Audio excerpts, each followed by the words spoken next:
My name is Diana Graham, and you are looking at part of the Amatola Range at Hogsback. They are covered in East Cape grassland and Afromontane cloud forest. Both biomes are very species rich and are found all the way down from sub-Saharan Africa. You are also looking at the artwork I made called the Ecoshrine. I made it in 1995 and finished in 1996. At the time, I was deeply inspired by the work of the ecofeminists, who were academics working in the USA and the UK, and in Europe and in India and other countries. I had a burning desire to make an artwork that resonated with the natural surroundings, and at the same time informed the visitors of the fundamental truth that we humans are a part of the earth and not separate from it. I thought I could make a place where people came and would experience the coming together of art, science, nature, and sacredness. So Dagamnyama and I and Milford Pinchana, the two latter Xhosa people, in 1995 started the job, and we finished in 1996.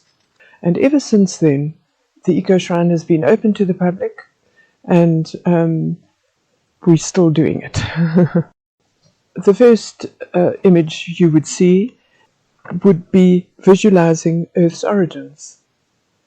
In this painting, I visualized the Earth forming in a nebula, a cloud of star residue in which planets and stars are born. I visualized the beginnings of life on Earth and attempted to express my awe and wonder at the story of our origins. So you'll see an image there of Archaeopteryx, one of the first flying creatures. And then a few steps away, further on, you'll see the painting called Earth Seed. And this painting was inspired by Gaia theory, Earth systems theory, James Lovelock's theory, suggesting that the Earth should be thought of as a single living organism. So in this painting, I visualize an organic egg-shaped universe giving birth to the Earth. I painted the Hogsback Mountains on the perimeter, and I was pleased with the result, actually.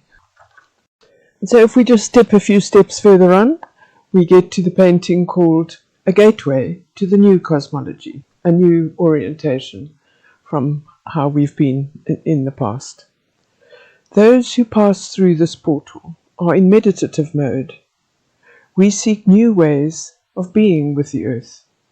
We honor the wisdom of those ancient people who regarded themselves as a part of a sacred earth, and we seek to build on this wise foundation. So I took the images of the Bushman Sand people, because they're the oldest ones in our part of the earth, and they are, of course, profoundly ecological in the way they've made them and in what they stand for. And then I wanted to introduce evolution here, and many people in South Africa do not like the thought of evolution, and so I didn't want to make the evolution of the human very obvious, because I thought it would be a bit distracting for them. And I wanted everyone to really have a lovely time inside the shrine. So I made the painting Loori Fountain. We have the Tarako Bird, which its ordinary name is a loori, and they're very strikingly beautiful, very ancient birds. They've got fingers on their wings, and they're a dark emerald green with blue tinges on it, and then and the heads, striking Egyptian-looking heads, and underneath their wings are beautiful alizarin crimson color. And they jump up trees, and they jump out of the tree, and they do gliding movements, so quite primitive flyers. And I showed some of the ancestors of that nice Naluri, and that would include one of the oldest amphibian fossils found anywhere on Earth, to my knowledge, and it was found just over the hill here in the Seymour Valley. And so it's called Seymoria valerensis. And the image is full of all those ancestors, and it's set in the mountains here, the painting, as you can see, with the kind of felt and felt flowers that we get, because the biomes here are really very interesting, and the felt is very beautiful. The next painting we come to is Eco Baby. In Eco Baby, I have shown how each developing fetus reenacts the stages of our evolution. Another way of saying it is ontogeny reenacts phylogeny. This reminds us that we are an integral part of the natural order and not separated from it. So I made a feeling of a stained glass window behind it, and then just did a stylized version of the subject. All the upright structures contain a painting that faces away from the sun, and on the sunny side I did mosaics. All the uprights are connected by a low curving wall, and on the walls, both inside and outside, is the fossil record of life on Earth. Dagamyama, the builder, helped me hugely to be able to do it. On the day that we plastered the brick, I drew the image, and Dagamyama threw the plaster, and I cut away. And Dagamyama had only got standard 3. He was so disadvantaged. But he had the eyes of an artist, and so within a very short time, I had no difficulty in seeing what I was trying to do and in helping me to realize it. The mosaics. I used Bushman sand images in the mosaics because they were the earliest people in South Africa, and because of their sense of close relationship to other living creatures and to the sacred whole. I added images from the Hubble Space Telescope. If we as a species are to prevail on Earth, we'll need ecological wisdom combined with high technology. In one of the paintings, I've painted the first Hogsback mountain.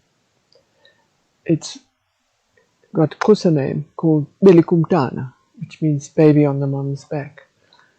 Anyway, I made a painting of the mountain, tried to show some of the wonderful species-rich grassland, and I actually climbed up there just underneath the second lot of kranzes and had my board with me there, and it was cut in 3 so that I could manage it to get it up there because it's a big painting. And I put it on an easel on the ground, a ground easel, and sat there with my legs stretched out looking up at the mountain and painted what I saw. And when I got back, I painted Xhosa beads. I wrapped the whole mountain with Xhosa beads. Xhosa beads are very much a part of Xhosa culture, and as are the mountains. And the Xhosa people think that their ancestor spirits are in the forests. And so, generally speaking, you wouldn't find Xhosa people, particularly the men, going into the forests at night time. And they think that their ancestor spirits are there and that it would be disturbing them. So I made this painting and I called it Sacred Mountain. And it also reminds me of Aldo Leopold's story of how he was converted from being a custodian of Earth to being an ecologist. The painting number 7 has got a spiral galaxy in the mosaic, but on the side that faces the shade, I've painted an image of the crowned eagle as being part of the mountain. And I was basing it on the sense of interbeing, which is a Buddhist concept, but also an ecological one. And where, as we know, reality is not a whole lot of separate things put together, but one connected whole. and that works on the quantum level and on the cosmic level. So I like to think like this: what is that bit of running bushveld? It is a buck. What is that bit of swimming river? It is a fish. And what is that bit of flying mountain? It is the crowned eagle. And that's a helpful way of really getting the feeling of interconnectedness, I think, without it being a rather understandable but dead word in a way. In this painting, which is the one that faces furthest south, and it's actually my favorite painting, and I don't think I'll be able to make a painting better than this one. But what I tried to do was to give form to the sense of the human being connected in every way to the rest of nature. So I made an image from Earth. I molded it into female shape, and it was a very elongated painting, so I had to make it fit that sense. And I had space at the top, so I put that with flowering blossoms, and that's really there for hope that we can achieve what this painting stands for. And certainly it's what I stand for. And it's starting to fade now, so I'm sad about that. But it's done its job as far as I'm concerned, because a lot of people have enjoyed that painting. That really tells you as much as I need to tell you about the paintings. At the southern side of the Ecoshrine, there are two smaller uprights. The one, I called it the Sacred Earth. This figurine is a copy of an ancient image found in the French Pyrenees. It reminds us of Paleolithic times when people fully appreciated and regarded as sacred the life-giving, nourishing and regenerative powers of the earth. So I had an image of the old early Earth Mother made of ceramic, and I embedded it in the small cement upright, and I made a mosaic especially for it. So it's just interesting to remember that European people at one stage did have a deeply ecological view of human and self, as I'm sure you all know probably better than I do. And the other small upright opposite it, called Iggrasso, and this small shrine is decorated with early leaf forms on the outside, and the very earliest of leaf forms. Inside is a stylized tree form inspired by the Nordic myth of Iggrasso, the sacred tree of the universe. I felt free to take symbols from other cultures, because if it came from me that I needed to do that, I trust my instincts. I've learned to trust them. And so I used the Iggrasso because it's always fascinated me that the people thought that the gods spoke through the trees to those on earth. And I inscribed the tree form with runes. The mosaics simply surrounding it, the inside, depict the life of the tree. And Dagamnyama he really enjoyed doing it. And of course, nowadays we may think of trees as the lungs of Gaia. The other interesting and inescapable aspect of the shrine, of course, is the pond. And in point of fact, when we started, I laid out the foundations with the hose pipes, and inside I laid out the foundations for the pond, because that was really important, because the shrine is situated far away from any taps or any water source. So we had to have a place where the water from the roof of the house could come running down underground, and it could fill a pond here. And it has successfully done that for all these years, since 1995. So we started with our pond and the hose pipes marking out the exterior. The pond has little islands so that the fish can get away from the birds when they're trying to eat them. And it's not very deep, so that all little children are very safe there and their mums and dads can relax. And it really does add a living center to the whole thing. It, of course, gives lovely reflections, and reflections at night time and so on. So it works well. And when you sit here and listen, you'll often hear the lories calling all other birds, night birds as well, or all of them. So, and when you see the swifts flying past and so on, I mean, it's really, and the visitation of starlings up from the north down here to the south. One is very aware of birds all the time. And often when I'm in the middle of talking to people who are looking at the shrine, I'm saying, oh, there's the crowned eagle, and so on. So it's very much a blend of an experience of nature and an experience of art, and even what you're listening to and so on is all part of it. And I found that eco-shrines, in point of fact, work extremely well. You get huge numbers of people. I think you see many more people coming to the Ecoshrine than I would if I put the exhibition inside. And so, although it's in a quiet village up in the mountains, we get lots of tourists. And you'll even find, sometimes if you look up, you'll see hang gliders circling around us from the top. What I've noticed in the last, let's say, 10 years, maybe 5 years, that young men are getting really worried about their children. When they grow up, will they be able to live in the temperatures that we are expecting to get here? And this has made them much more interested than 10 years ago, when on the whole, women would come down with their husbands and the children would run to the pond, and the women would come and look at everything, and the guys would go and look at the view. But nowadays I find that the young men are avid for what can we do about climate change, how must we be, and so on, and they're listening to it. And of course I've made it my job to stay up and informed with what we do need to do about climate change.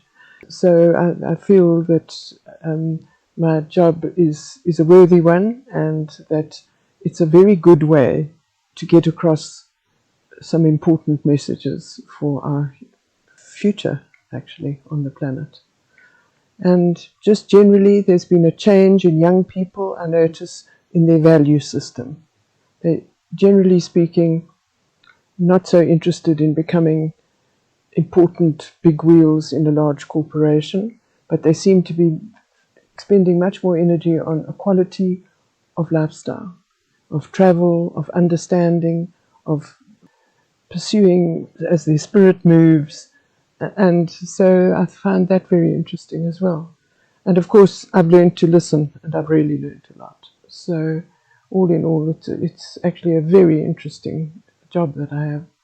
And I'd be glad if somebody took over, because I'm getting to the stage where it's actually quite tiring to climb up every morning on my ladder and open the paintings and climb up every evening on the ladder to close the paintings. But I have ensured their survival, and the next person who comes might want to put their paintings there, and so on. So it could go on and on. In closing, I'll just mention to you that I've opened a gallery fairly recently, and it's upper level of the property, so above the shrine, and a very, very old building made of wattle and daub. And in there I've show the paintings that I'm making now. And essentially they're very much to do with how we could be living on Earth. So for instance, I've made paintings of Homo ecologicus, a new species, and what they look like, a female one and a male one, and so on. And other paintings of mine. And I've also realized I should make prints. And so I make prints on paper and prints on canvas, and also show the originals. and it's really working very well. I was hesitant to do it because I didn't want to get too business-like about the whole thing. I sort of was afraid of doing that. But I realized, of course, that there is a real need amongst young people. They really like, when they're setting up their first home or something, if they can't afford a print, an original, they can at least have a really good print of an original, and it means something to them. And so I'm doing quite well with that, surprisingly so, given the economic situation in our country and so on. But it's been really good that I've done it. And I even sell bookmarks, and I sell a photograph of the Milky Way above at night taken by my husband, Ben Bester, with a long exposure, and a lovely one of autumn as the sun rose and touching the shrine. Also a beautiful one, and showing some of the paintings in there. So people are, on the whole, delighted by the gallery, and I'm taking it in my stride, actually. And so there we are. And that's what I can tell you.